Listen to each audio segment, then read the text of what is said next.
So we're gonna nerd out today with some cymbal talk, but before I get to that, I just wanna tell y'all real quick about a company that I'm happily affiliated with called Will & Bear.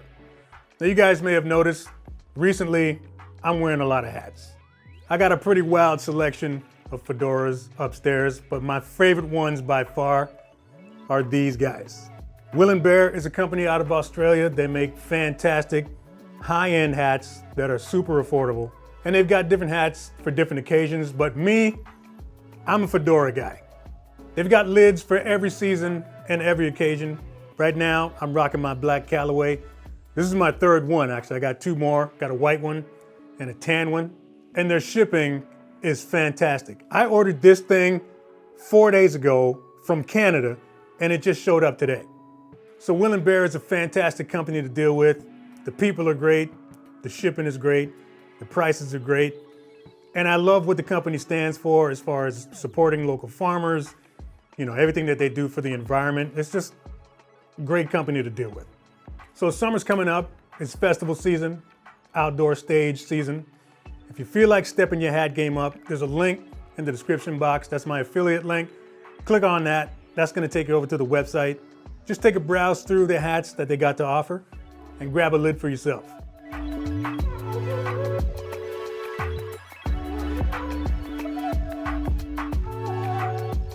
So today we're gonna talk cymbals, and just based on the last year of experience that I've had with mine, I'm gonna give you 5 reasons why you might wanna consider going extra thin. Now there's some characteristics about extra thin cymbals that pretty much make them perfect for every occasion. Now this one that I've got here, this is a 19-inch Masters extra thin. Over here, I got a 19-inch Dark Energy Crash. And I'm a massive fan of Dark Energy cymbals, but this will lead into reason number 1, why I became a big fan of extra thin cymbals. It's the way that these guys sit in a mix, particularly a live mix. The thing that I learned over the years is that, you might have a set of cymbals on your kit that sound fantastic, but when you get them on stage, there's some frequency dynamics that are gonna come into play. Now, as much as I love my Dark Energy cymbals, there have been occasions where this was just too much. Thin and extra thin cymbals generally vibrate at a lower frequency. They tend to sit more under a mix as opposed to dominating it on top. So if you got a female singer standing right in front of you and you're leaning in to that crash, that vocalist is probably gonna be struggling in front of you, number 1. Number 2, bleed is another thing as well. So that's why in front of a lot of drum kits, you might see these baffles, these round, clear discs. They set them up in front of the cymbals so they're not chopping everybody's head off.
The dynamic characteristics of an extra thin cymbal makes it perfect for unmiked situations.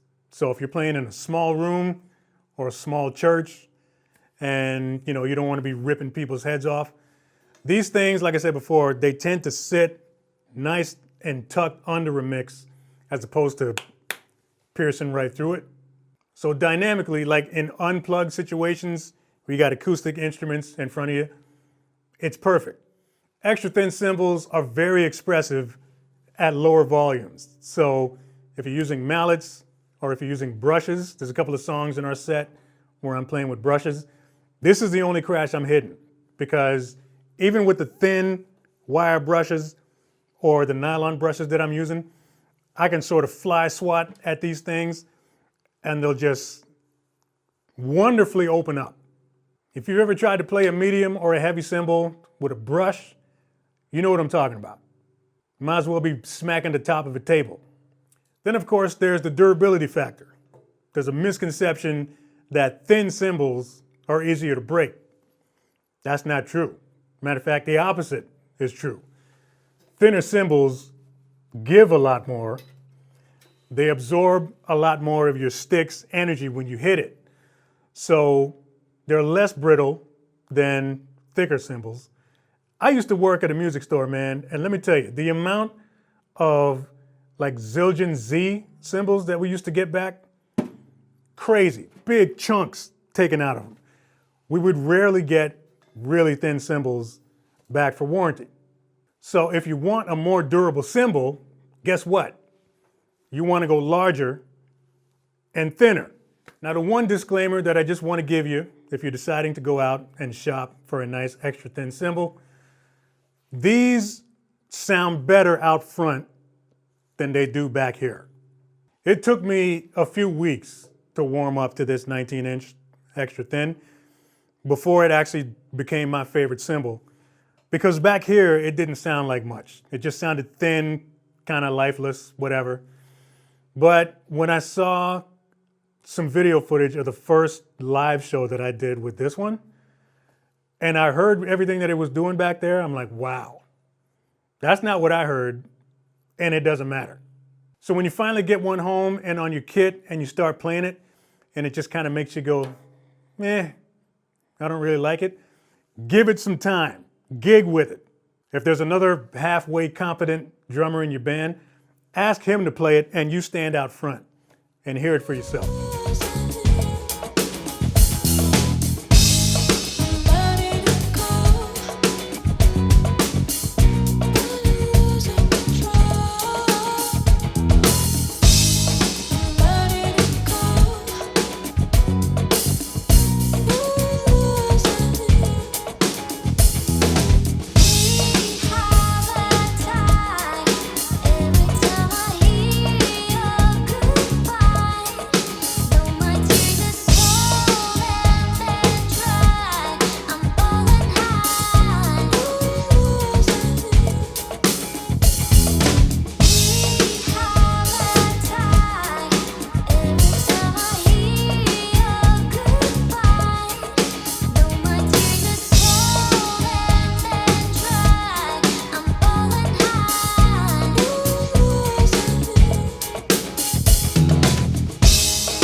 So let me know what your thoughts, experiences, or opinions are. You can just drop them in the comments below.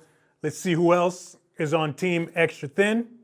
And for the benefit of those that might be interested in a Paiste Masters 19-inch extra thin cymbal, I'll leave a link in the description box. It'll take you over to SWEETWATER or THOMANN.de if you're in Europe, and you can grab one of these for yourself.